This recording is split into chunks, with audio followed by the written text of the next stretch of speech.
36,008 നാളികേരം എറിഞ്ഞുടച്ച വെട്ടേക്കരൻ പാട്ട് നടത്തി ചരിത്രം കുറിച്ച് കുന്നംകുളം കക്കാട് മഹാഗണപതി ക്ഷേത്രം. 12,008 നാളികേരം എറിഞ്ഞുള്ള പതിവ് പാട്ടിന് വ്യത്യസ്തമായി ചരിത്രത്തിലാദ്യമായാണ് 36,008 നാളികേരം എറിഞ്ഞുകൊണ്ടുള്ള വെട്ടേക്കരൻ പാട്ടാണ് ഈ വർഷം നടന്നത്. ശനിയാഴ്ച രാവിലെ 10 മണിക്ക് 36,008 നാളികേരം എണ്ണം കൂട്ടുന്ന ചടങ്ങുകൾ ആരംഭിച്ചു.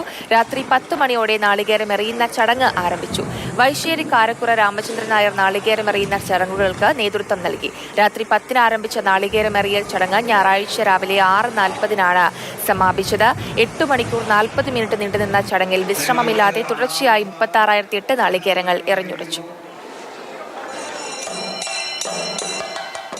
ലോക ചരിത്രത്തിലാദ്യമായി നടക്കുന്ന 36,008 നാളികേരം എറിഞ്ഞുള്ള വേട്ടേക്കരം പാട്ടിൻ്റെ ചടങ്ങിൻ്റെ ഭാഗമായിട്ട് സാംസ്കാരിക സദസ്സും കോമരത്തെ ആദരിക്കുന്ന ചടങ്ങും നടക്കുന്നുണ്ട്.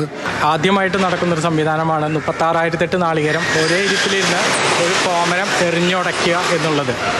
ഈ ചരിത്ര മുഹൂർത്തിക്ക് എല്ലാ ഭക്തജനങ്ങളെയും കക്കാട് ശ്രീ മഹാഗണപതി ക്ഷേത്രത്തിലേക്ക് സാദരം ക്ഷണിക്കുകയാണ്.